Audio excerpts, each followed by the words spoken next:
अयोध्या जी, तीर्थराज प्रयाग मार्ग में, चित्रकूट में, नंदीग्राम में, तमाम जगह भरत जी का चरित्र का बड़ा विस्तार है। कल थोड़ी सी बात अयोध्या की ली गई थी, आज आगे हम चित्रकूट चलने के लिए थोड़ा सा प्रयास करेंगे। हमारे एन.एस. ठाकुर जी जो हैं, धर्म शास्त्रों के, उपनिषदों के, गीता की और मानस के बहुत गहरे स्वाध्यायी चिंतक और विशिष्ट महापुरुष हैं। इनके सामने बैठने से थोड़ा सा गहराई और बढ़ जाती है कथा।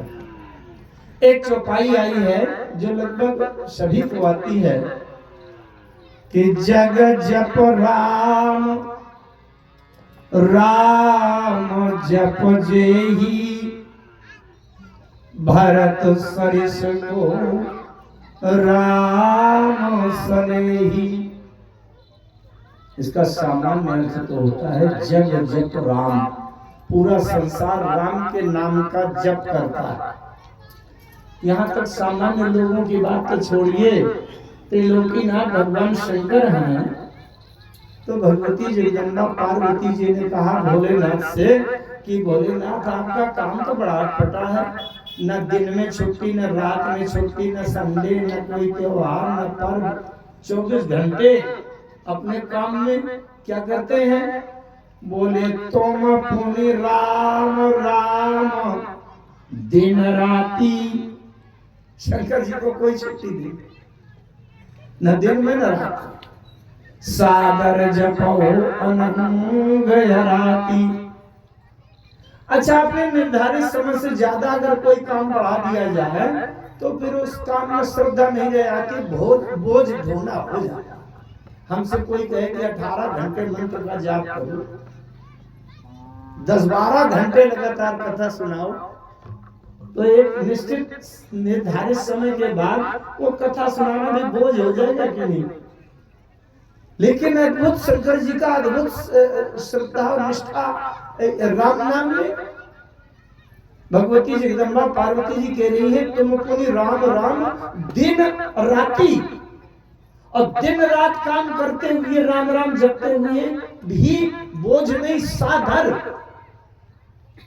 जब आप रातों दिन जप करते हैं उसमें भी आदर की भावना, बड़ा अद्भुत।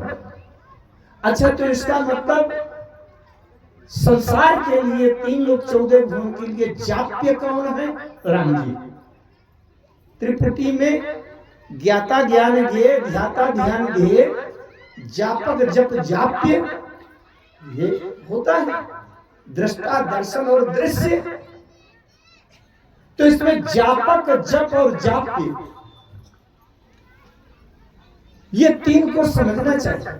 जापक माने जप करने वाला, और जप माने जप की जाने वाली क्रिया, और जाप्य माने जिसका जप किया जा रहा है वो जाप्य। पूरे संसार के लिए जाप्य कौन है? राम जी। जब भगवान शंकर भी रातों दिन जीवन आजीवन जप करते हैं, राम जी। तो राम जी हो गए जाप्य, संसार जप करता है राम जी। तो जग जप राम, लेकिन राम जी जब माला जप करते हैं तो किसका करते हैं? राम जप जेहि। राम जी किसका जप करते हैं? भरत जी का। अच्छा, एक बात बड़े हृदय से विचार करो, अगर भगवान अपने भक्त की पूजा करे तो भक्त को प्रसन्नता होगी क्या? भक्त को हर्ष होगा क्या कि मैं बड़ा पूज्य हो गया, कि भगवान भी मेरी पूजा करते हैं? इसमें प्रसन्नता नहीं होगी, सुख नहीं होगा, उसको कष्ट मिलेगा। तो अगर राम जी भरत जी का जप कर रहे हैं तो भरत जी को प्रसन्नता होगी क्या? भरत जी के तो कष्ट होगा। तो राम जी अपने भरत को कष्ट देंगे क्या? अब भरत जी जब जप कर रहे थे तब देखा गया कि भरत जी चुपचाप किसका जप कर रहे हैं? बोले राम बिरह सागर महा, भारत मगन मन होत। जब अयोध्या कांड में हनुमान जी पहुंचे राम जी के पुनरागमन की सूचना लेकर के, वहां क्या देखा कि बैठे देख कुशासन जटा मुकुट कृष्ण गात, तो राम राम रघुपति जपत, स्रवत नयन जल जात। अब आप विचार करें कि राम जी जब जपते हैं तो भारत के नाम की माला जपते हैं, तो कम से कम भारत को श्रेष्ठ हो जाने चाहिए। अब भरत जी लोग फिर न जपे, तो भरत जी जब जप करते हैं तो राम राम रघुपति जप। आखिर इसमें समझने की आवश्यकता है कि वास्तव में असली जापक कौन है और जापते कौन। कहीं ये चर्चा हो रही थी तो किसी ने कहा कि हाँ ये भावना की बात है। मैंने कहा नहीं, शास्त्रों के सिद्धांत में भावना नहीं चलती।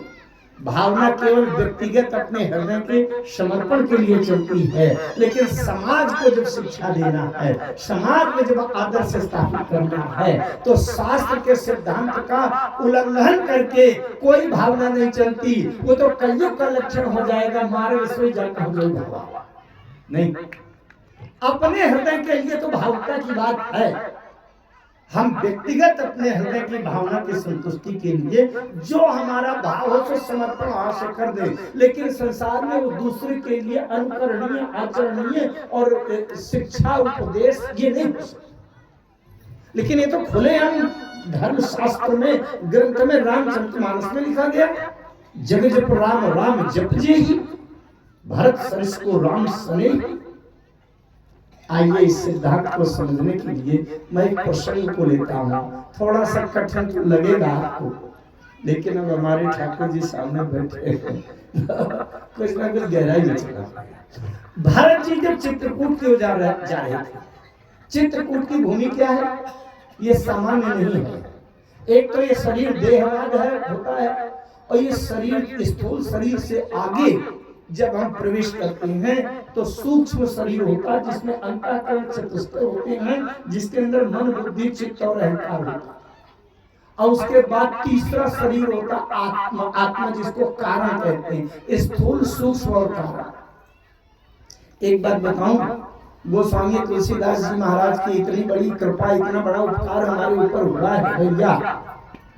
मैं जितना थोड़ा बहुत अध्ययन करके समझ पाया हूँ, वो ये जानता हूँ कि सारे वेद, वेदांत, उपनिषद, ब्रह्म सूत्र, जितने धर्म शास्त्र हैं, उन सब का निचोड़ करके ऐसी सरल इस भाषा से हमको बता दिया है, कहानी में जोड़ करके, कि हम सारे वेद वेदांत को इसमें समझ सकते हैं, समझना चाहें तो।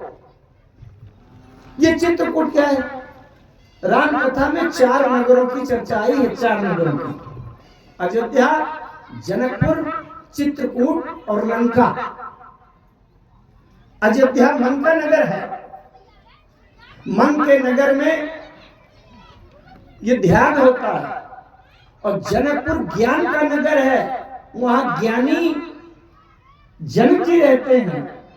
ज्ञान बुद्धि से होता है, विचार मंथन से। अयोध्या मन का नगर है और जनकपुर बुद्धि का नगर है, चित्रकूट चित्त की स्थिति है, और लंका अहंकार का नगर है। लंका में अहंकार है, अहंकार भर है। चारों को समझने की आवश्यकता है। राम जी हर आवरण में जाते हैं, मन के नगर में प्रकट होते हैं, और बुद्धि के नगर में जाकर के भक्ति देवी से गांठ बांधते हैं, और चित्रकूट भूमि, चित्रकूट में जाकर के मानो साधना पूर्ण करते हैं। राम कथा मंदाकिनी चित्रकूट चित चारु, तुलसी सुभग स्नेह बनसिय रघुवीर बिहारी। चित्रकूट चित्त की भूमि है, इसलिए चित्त की भूमि में कोई सामान्य घटना नहीं होगी। थोड़ा सा चित्त में स्थिर। लंका देहाभिमान अहंकार का नगर है, उसमें दैहिक और लौकिक भौतिक साधन, शस्त्र, बल और धन आदि का साम्राज्य है। अहंकार झूम रहा है, निज भुजबल में बैर बढ़ावा, अदइयों उतर जो चढ़ियावा। ये लंका की भाषा है। मैं चित्रकूट की भूमि की थोड़ी सी बात करूंगा। जब श्री भरत जी साथ में शत्रुघ्न जी इनको लेकर के चित्रकूट की ओर जा रहे थे। मैं सत्य बताऊं, वहां ऐसा अद्भुत दृश्य उपस्थित हुआ कि ऐसा लगता था कि त्रिलोकी में ऐसा ऐसा लक्षण और ऐसा प्रेम, ऐसा समर्पण कहीं हो ही नहीं सकता। और सत्य बात है, नहीं हो सकता। यहां तक जब कभी थोड़ी सी अगर समय मिलेगा तो मैं देखूंगा कि राम और भरत में ऐक्य है, माने समान, उसकी चर्चा कर दूंगा अगर बीच में मिला संयोग। तो गोस्वामी तुलसीदास जी की दृष्टि बड़ी सावधानी से लगी हुई थी भरत जी के ऊपर। भरत जी जाएंगे तो देखा जाएगा। भाई कुछ बाहरी लक्षणों से प्रेम की नाप तोल होती है। जैसे कोई हमारा मित्र आ जाए जान परिचय वाला और यही जब मंच में आ जाए तो ऐसे ऐसे करने आइए बैठिए, इसका मतलब प्रेम तो है लेकिन बिल्कुल सामान्य है, कोई बहुत महत्व नहीं किया। और जैसे वहां देखा आ गए आचार्य जी बहुत दिनों में मिले, इसका मतलब प्रेम ज्यादा है। और शायद रोड पर किसी को देखें और हम उछल कर कूद जाएं मंच से और दौड़ पड़े, लिपट जाएं, आंखों से आंसू बह पड़े, अरे कितने दिन में याद किया है आपने, इसका मतलब प्रेम बहुत ज्यादा है। बाहर के इस लक्षणों से पता चलेगा कि प्रेम की नाप तोल कितनी है। गोस्वामी तुलसीदास जी महाराज देख रहे थे उस दृश्य को, जानबूझकर कह रहा हूं कि देख रहे थे। कोई भी व्यक्ति ये न माने कि गोस्वामी जी ने केवल लेखनी चला दिया है, पढ़ के दूसरे ग्रंथ से लिख दिया, नहीं। गोस्वामी जी ने सारे रामचरितमानस में प्रत्येक घटनाओं को देखा है अपनी दृष्टियों से, अंतर्चक्षुओं से। पूरे रामचरितमानस में केवल एक प्रसंग ऐसा आया जिसको गोस्वामी जी ने कहा, लिखा है कि इसको मैं देख नहीं पाया। केवल एक जगह लिखा है उन्होंने, इसको भर नहीं देख पाया। कहाँ उसकी याद दिला दे, उसका व्याख्या तो नहीं कर पाऊंगा। एक प्रसंग आता है, जो लोग रामायण पढ़ते होंगे समझ जाएंगे। अयोध्या कांड में एक तापस प्रसंग आता है, कई अवसर एक तापस से आवा तेज पुंज लघु भय सुहावा। वहां गोस्वामी जी लिखते हैं, कभी आलाखित गतिवेश मन कर्म वचन राम। वहां केवल गोस्वामी जी ने लिखा है कि कभी आलाखित गति, कभी केवल इसकी गति भर नहीं देख पाया। इसका मतलब जब एक जगह बता रहे हैं गोस्वामी जी कि ये कभी आलाखित गति है, इसका मतलब गोस्वामी जी कह रहे हैं कि इसको छोड़कर सब लखित गति है, सब तो मैंने देखा। कहो न कछ कर जुगत विषय की, यह सब मैं निज नहीं। तो गोस्वामी जी देख रहे हैं, अच्छा देख रहे हैं तो बड़ी सावधानी से देख रहे हैं कि भैया आज ये अद्भुत मिलन होने जा रहा है राम और भरत का। यहाँ प्रेम की पराकाष्ठा होगी। अभी तक हमने आंसू बहाते मिलते हुए, अपने प्रिय से मिलने में आंसू बहाते हुए लोगों को देखा है, रोमांच खड़े हुए लोगों को देखा है, फफक फफक के रोते हुए देखा है। लेकिन आज तो कुछ ऐसा अद्भुत देखेंगे जो संसार में और कहीं नहीं देखा गया, क्योंकि राम और भरत का मिलन है। गोस्वामी जी बड़ी पैनी दृष्टि, लेकिन जब श्री भरत जी राम जी के सामने ये समर्पण किया, उसके पहले बहुत बड़ी बातें हैं, लेकिन उन बातों को लूंगा तो ये जो आज कहने का मन केंद्रित हो गया है ये नहीं कह पाऊंगा। मेरे में एक दोस्त है मेरी कथा शैली में। अब आप उसको चाहे दोस्त की दृष्टि में देखें, चाहे अच्छे गुण की दृष्टि में देखें, मुझे कथा कहने में प्रत्येक शब्द पकड़ता है। कहता है मुझको पार करके, मुझको छोड़ के कैसे जा रहे हैं, मुझको भी पकड़ो, और मैं फंस जाता हूँ इसमें। अगर कोई भी शब्द मुझे फंसा लेता है तो वहां भी विस्तार चाहता है, विस्तार मांगता है। और मेरा दोस्त मानिए चाहे न मानिए, मैं प्रत्येक शब्द में विस्तार का मन किया करता हूँ, लेकिन समय तो सीमित होता है। तो मैं आगे पार करता हूँ, लक्ष्मण जी वाला संवाद पार करता हूँ आगे। कुल मिलाकर वहां पहुंचते हैं जहां श्री भरत जी ने समर्पण किया। पाही नाथ कही पाही गोसाई, भूतल परे लकुट की नाई, बचन प्रेम राम। जब राम जी ने सुना लक्ष्मण जी ने कहा भरत प्रणाम करत रघुनाथा, इनमें सब में रहस्य है, लेकिन मैं इनको नहीं स्पर्श करूंगा। तो उठे राम सुन प्रेम धीरा, कहूं पट कौन सही तीरा, और बरबस लिए उठाए और लाई को पानी धान, भरत राम की मिलन बिसरे सबई अपार। यहाँ की स्थिति से मैं थोड़ी सी बात विस्तार से करता हूं। जब राम जी मिलने लगे, अब गोस्वामी जी ने बड़ी ध्यान से एकाग्रता की दृष्टि लगा दी, जरा सुनूंगा कि क्या कहते हैं भरत जी राम जी से क्या कहते हैं और राम जी भरत जी से क्या कहते हैं। आंसू कितने ज्यादा बहते हैं, रोमांच कितने ज्यादा पुलकित होते हैं, उछलते हैं कि तड़पते हैं कि हंसते हैं, खिलखिलाते हैं कि रोते, क्या करते हैं, बड़े ध्यान से दृष्टि लगा। लेकिन गोस्वामी जी को निराश हो गए। क्यों? को किछु कहाई न को किछु पूछा।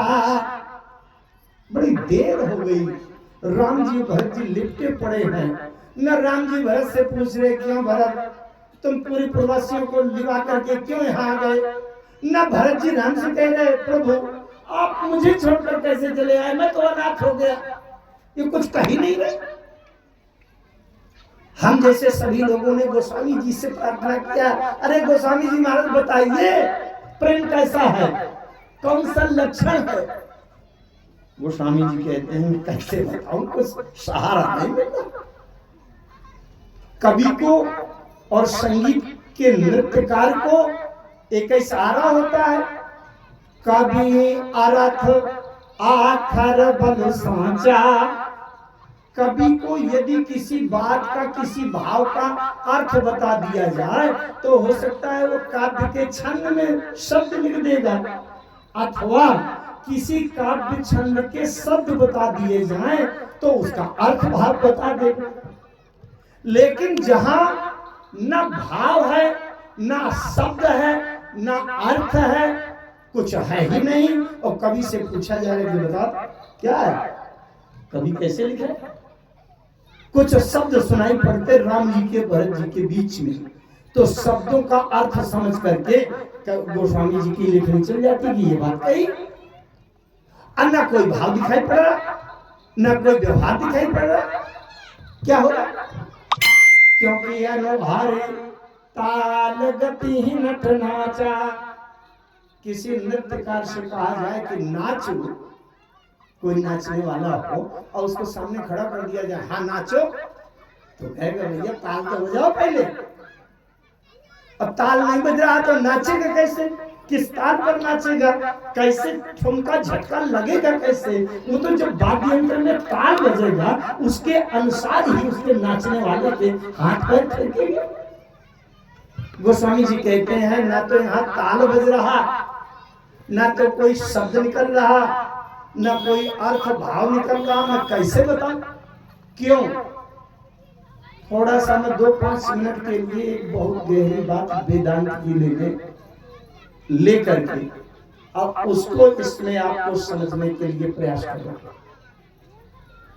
परंतु आज की जो बात है वो इतनी मार्मिक है, जो भी व्यक्ति एकाग्रता से उस सिद्धांत को समझ जाएगा तो उसका मोक्ष हो जाएगा, मोक्ष हो जाएगा।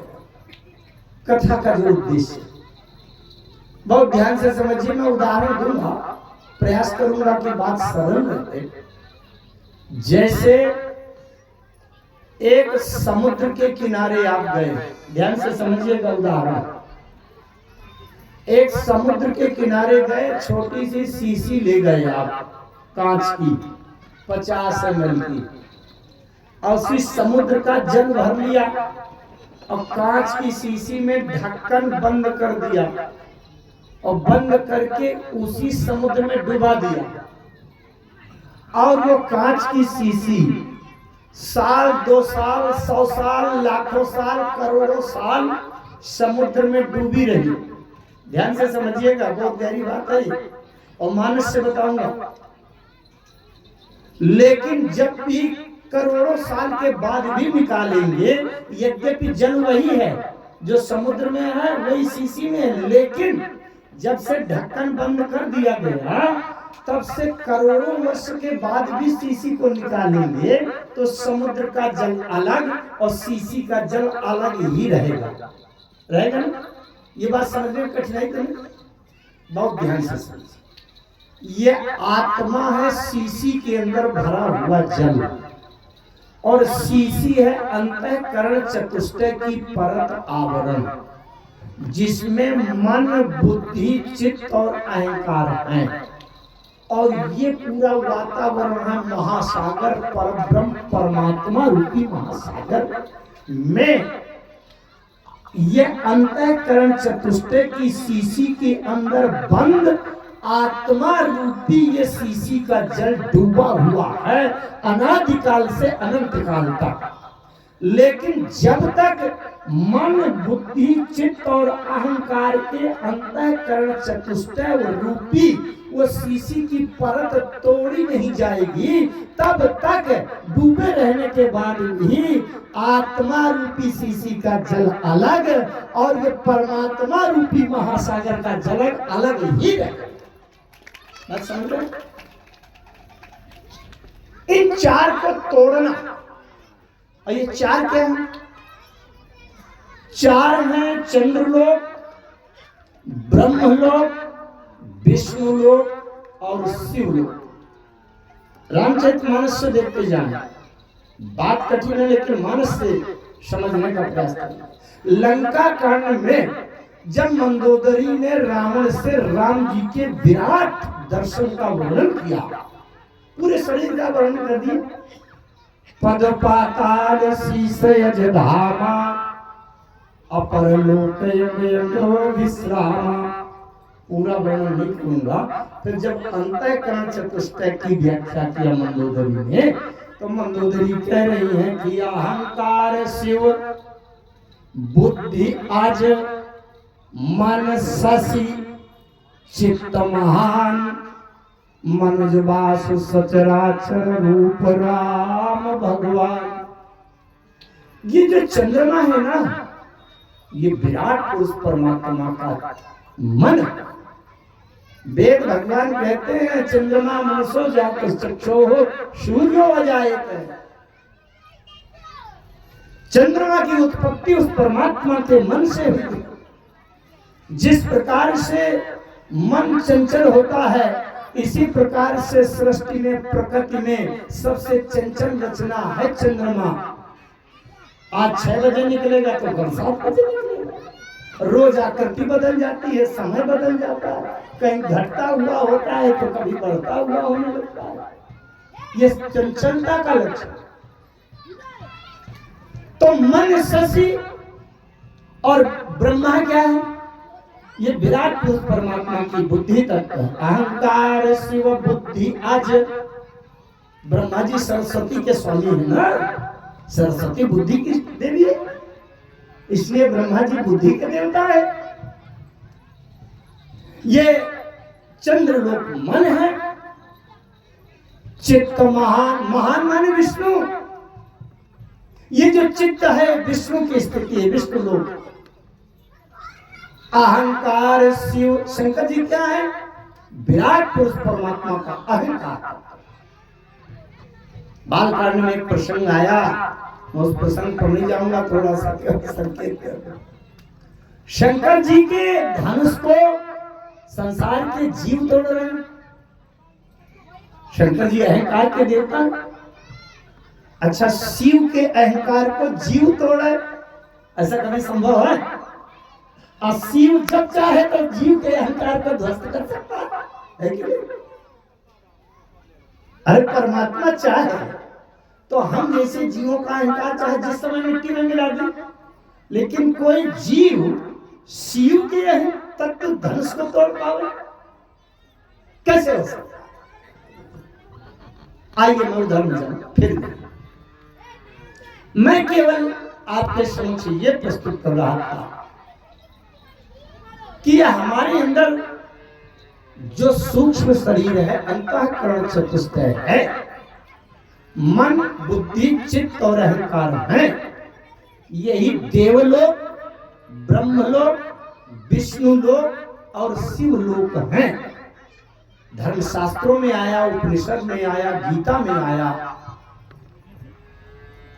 कि न तद भाषते सूर्यो न शशांको न छपावका यद गत्वा निवर्तन्ते तद धाम परमम। क्यों?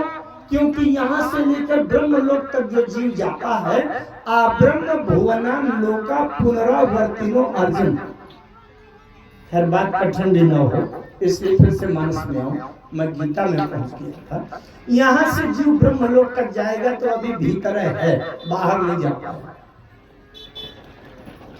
तो इन चारों को जो तोड़ देता है, इन चारों की सीमाओं को पार कर जाता है, वो होता है जाना तुम ही हो जाए। यदि गत्वा न निवर्तन्ते तद धाम परमम। जहां जा करके फिर जीव वापस नहीं लौटता, वो परम धाम है। वो मन बुद्धि चित्त और अहंकार के ये आवरण तोड़ देने पर होता है। जैसे मैं अभी शीशी का उदाहरण दे रहा था, समुद्र में डूबी हुई कांच की शीशी, अगर उसी के डूबे हुए भीतर और एक हम जोर से चोट मार दें और शीशी की परत टूट जाए तो शीशी का जल समुद्र में, समुद्र का जल शीशी में एकम एक हो जाएगा, फिर अलग अलग नहीं रहेंगे। इसका मतलब आत्मा के भीतर परमात्मा, परमात्मा के भीतर आत्मा एक हो जाएंगे, अद्वैत। ये जानत तुम्हें हो जाए। अच्छा, बहुत ध्यान दीजिएगा। ये मन बुद्धि चित्त और अहंकार में देवलोक, ब्रह्मलोक, विष्णुलोक और शिवलोक हैं। राम जी और भरत जी जब मिल रहे हैं, वहां पूज्यपाद गोस्वामी जी ने इस विषय को लिया। बड़े ध्यान से उसको पाई सुना करें। परम प्रेम पूरन दो भाई, मन बुद्धि चित्त अहम की बिसराई। ये चित्रकूट चित्त की भूमि है। यहाँ जब भरत जी और राम जी मिल रहे हैं, वहां परम प्रेम, केवल प्रेम नहीं, केवल प्रेम तो आप यहाँ संसार में भी कह सकते हैं। भाई भाई का प्रेम, पति पत्नी का प्रेम, इसका उसका प्रेम, उसका उसका प्रेम, यहाँ के प्रेम को भी कर, लेकिन परम प्रेम साधारण शब्द नहीं। परम प्रेम पूरन दो भाई, मन बुद्धि चित्त अहम इति बिसराई। इसका मतलब अंतःकरण चतुष्टय का आवरण टूट चुका है। जहां शीशी का की परत टूट जाए तो समझ लीजिए शीशी का जल समुद्र में और समुद्र का जल शीशी में हो गया। आत्मा परमात्मा में घुल मिल गया और परमात्मा आत्मा के भीतर प्रविष्ट कर गया। इसका मतलब बाहर से तो भरत अलग और राम अलग दिख रहे हैं, लेकिन अंतःकरण चतुष्टय का आवरण टूट जाने पर राम के भीतर भारत और भारत के भीतर राम प्रवेश कर गए हैं, एकम एक। अब राम के भीतर भरत बैठे हैं और भरत के भीतर राम बैठे हैं। तो राम अब अगर भरत से पूछे कि तुम क्यों आ गए, तो भरत के भीतर भी तो वही राम बैठे हैं। तो कभी कोई व्यक्ति अपने से पूछता है क्या कि क्यों, मैं क्या, कैसा हूं, क्या हाल चाल है, कैसे गुजरता है? इसलिए वहां किसी से कुछ पूछने की आवश्यकता नहीं है। नारद भक्ति सूत्र में कहते हैं, नारद जी, प्रेम की स्थिति, प्रेम क्या है? गुण रहितम कामना रहितम प्रतिक्षण वर्धमानम अनिर्वचनीयम। ये स्थिति है। अविच्छिन्न रूपम सूक्ष्मतरम अनुभव रूपम इति प्रेम स्वरूपम।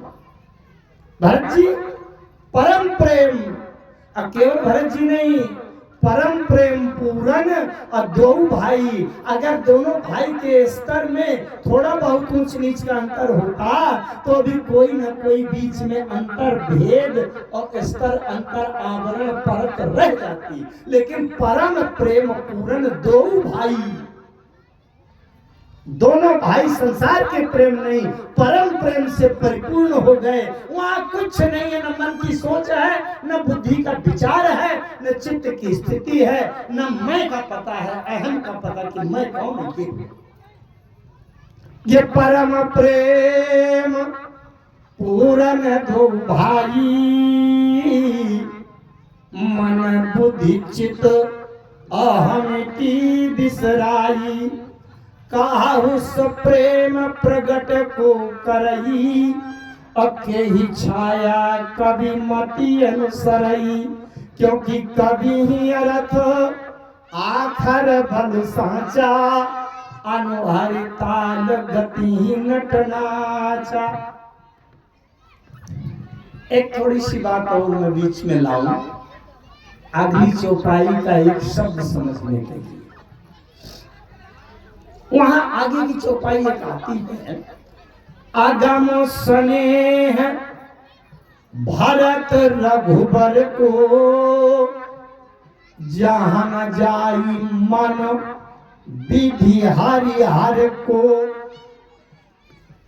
जैसे हम लोग शरीर से दिल्ली, बंबई, कलकत्ता, चेन्नई, दुनिया का कोई अमेरिका तो कोई लंदन जा सकता है, चला गया।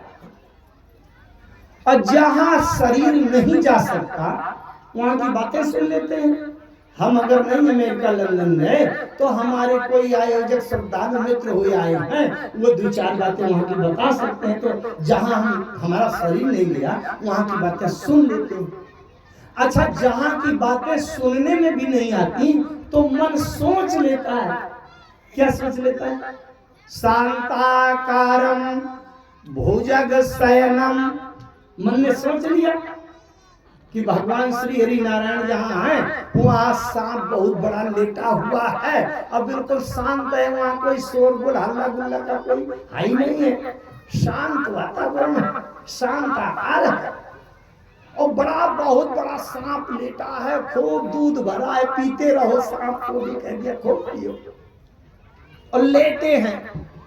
तो हमने न कभी बात सुनी, न कोई हमारा मित्र साथी वहां देखने गया, लेकिन जहां की बात हम सुन नहीं पाते वहां की बात मन से तो सोच लेते हैं कि नहीं? मन पहुंच जाता है कि नहीं? इसका मतलब हम साधारण से व्यक्ति और हमारा मन कहां तक पहुंच जाता है? क्षीर सागर तक पहुंच जाता। वैकुंठ लोक की बात आई तो हमने जहां धर्म शास्त्रों में पढ़ा कि द्वारपाल हरि के प्रिय दो जय और विजय जान सबको, तो कल्पना हो गई सोने का चमचमाता हुआ महल होगा और दो पहरेदार खड़े होंगे, अंदर सरकार विश्राम कर रहे। मन ने सोच लिया कि नहीं?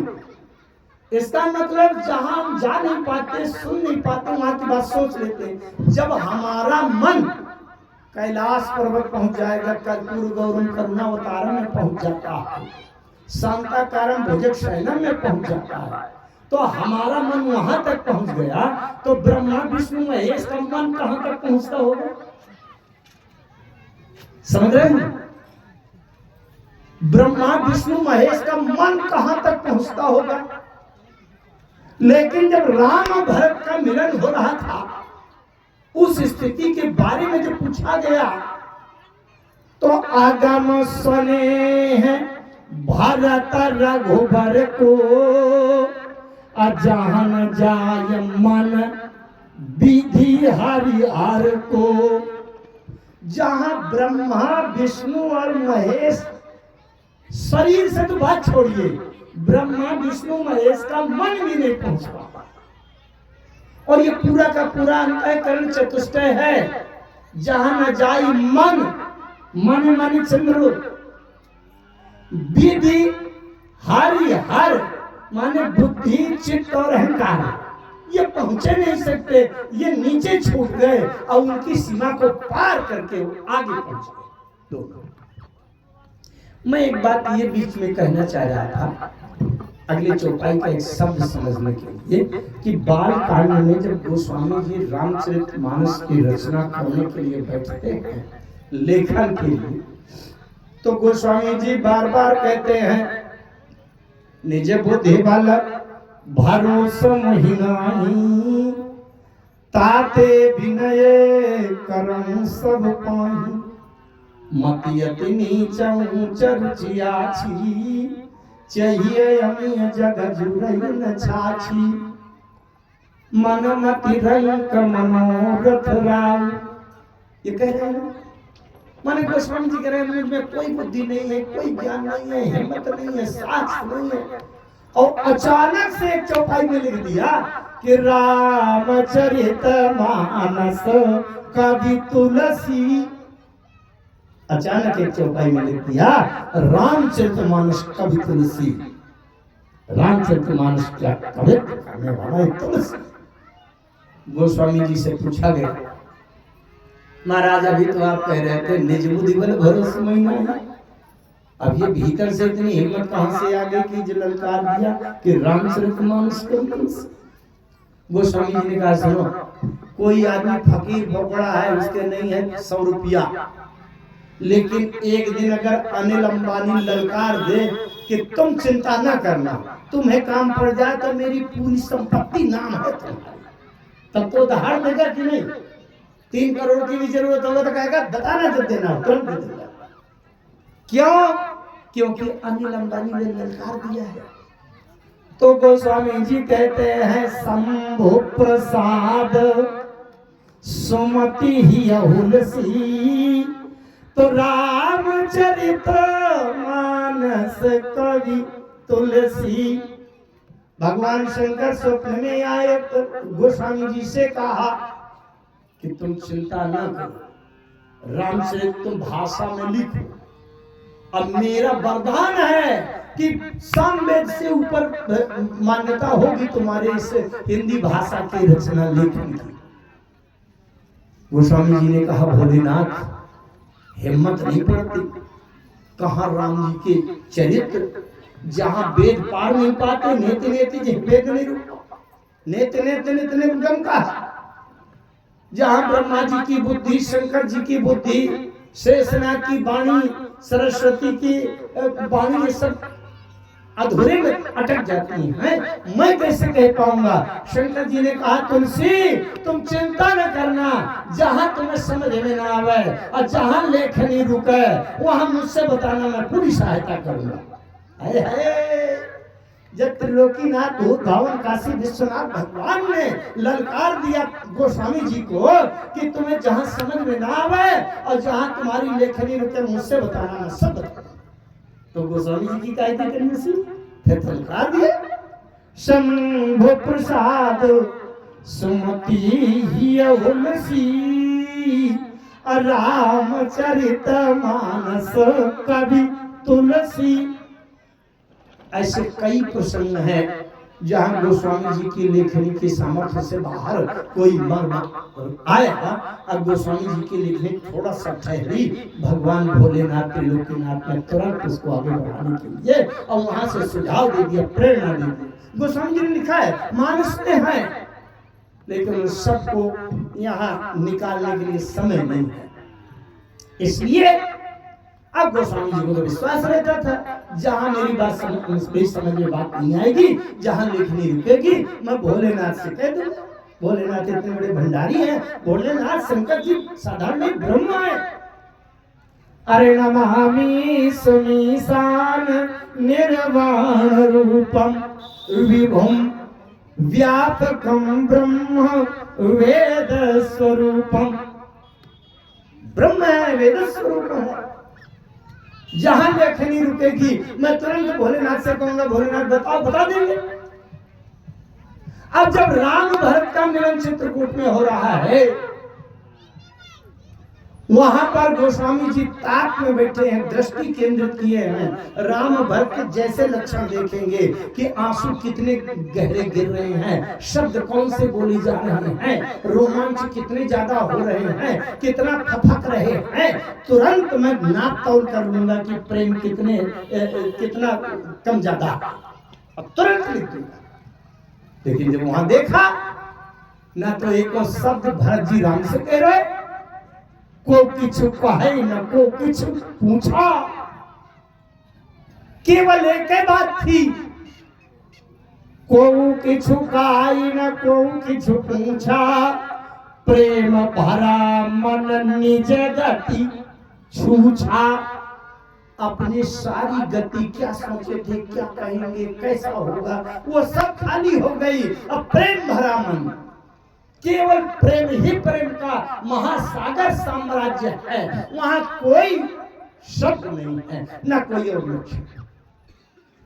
प्रेम शब्द की व्याख्या समझना, ब्रह्म को समझना। ईश्वर प्रेम स्वरूपम होता है। अच्छा, तो जब कुछ नहीं तो गोस्वामी जी की लेखनी रुक गई। क्या लिखे भाई, कोई लक्षण दिखता तो लिखते कि इतने आंसू बहाए कि नदियां बह गई, कि धारा निकल पड़ी, कि क्या हो गया, कि पछाड़ खा के गिर गए, कि मूर्छित हो गए। कहीं कहीं आए लक्षण, मूर्छित अवनि परी छई आई, तमाम आई, बिसरा सब पान, ये भी आई स्थिति। तो अब गोस्वामी जी लिखे कैसे, जब शरीर में, वाणी में, शब्द में, व्यवहार में कोई लक्षण नहीं समझ में आ रहा। गोस्वामी जी को तो भीतर से भरोसा था कि जब मेरी लेखनी अटकेगी शंकर जी का घंटा हिला दूंगा, भोलेनाथ जल्दी बताओ, शंकर बता देंगे। गोस्वामी जी ने भगवान भोलेनाथ, विश्वनाथ, त्रिलोकीनाथ, देवाधिदेव महादेव का घंटा हिलाया। भोलेनाथ लेखनी रुक गई, बताओ जल्दी क्या लिखना है, राम और भरत का प्रेम मिलन कैसा है, क्या लिखना है इसमें। भगवान शंकर ने कहा, तुलसी, पूरे रामचरितमानस में, राम कथा में, हर जगह में तुम्हारी रुकी हुई लेखनी को गति दे दूंगा, लेकिन भारत और राम के मिलन का जो प्रसंग है इसमें मैं स्वयं नहीं पहुंच पा रहा, इसलिए मैं जिम्मेदार यहाँ का नहीं। ये बल्ब चमक रहा है कांच का, शायद पावर हाउस फेल हो जाए, अब फिर हमने बल्ब से कहे भैया कि 100 वाट न सही 5 वाट की चमक दे दो, तो कहेगा जब पावर हाउस फेल है तो मैं कांच का कांच, मैं तो 1 वाट का चमक नहीं दे सकता। गोस्वामी जी ने तुरंत कहा, जब वहां पर स्थिति आई कि अगाम स्नेह भारत रघुबर को, जहाँ न जाई मन विधि हरि हर को। ब्रह्मा विष्णु महेश का मन भी नहीं टटोल पा रहा कि राम और भरत का मिलन कहाँ हो रहा है।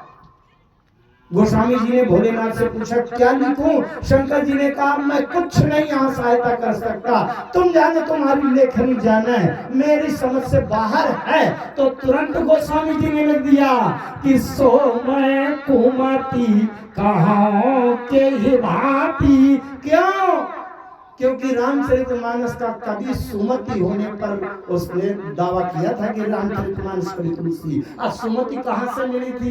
दूसरे के बल पर तो गरज रहा था कि शंभो प्रसाद सुमति ही तुलसी, तो रामचरित मानस कवि तुलसी। जब शंभु प्रसाद से सुमति हुई थी, अब जब शंभु फेल हो गए तो मैं काहे की सुमति, इसलिए मैं फिर लौट करके क्या, वही भिखारी का भिखारी। अभी तक शंकर जी की कृपा से शंभु प्रसाद सुमति ही तुलसी थी, अब जब शंकर जी फेल तो सो मैं कुमति कहाँ के ही भांति, अब बाज सुराग की गारताती।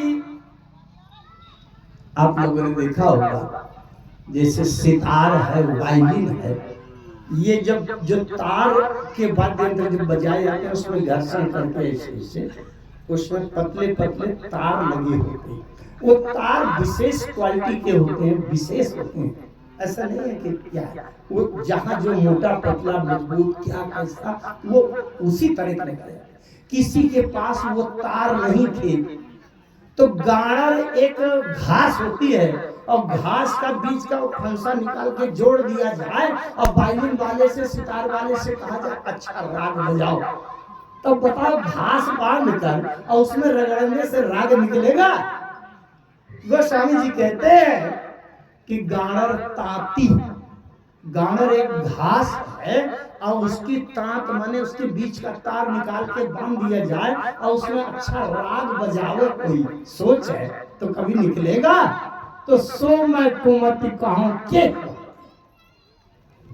इस राम और भरत के मिलन में जो बात समझ में आ रही है, अगर हम अपने इस जीवन में मन, बुद्धि, चित्त और अहंकार के इस अंतःकरण चतुष्टय के आवरण को अगर तोड़ दें तो आत्मा और परमात्मा मिलकर एकम एक हो जाएंगे। ये बात जो व्यक्ति समझ लेगा तो वो ये समझेगा कि जग जप राम राम जप जेहि साधारण नहीं है। जो जग जप राम राम जप जेहि है, तो राम के भीतर भरत घुसे बैठे थे और भरत के भीतर राम घुसे बैठे थे।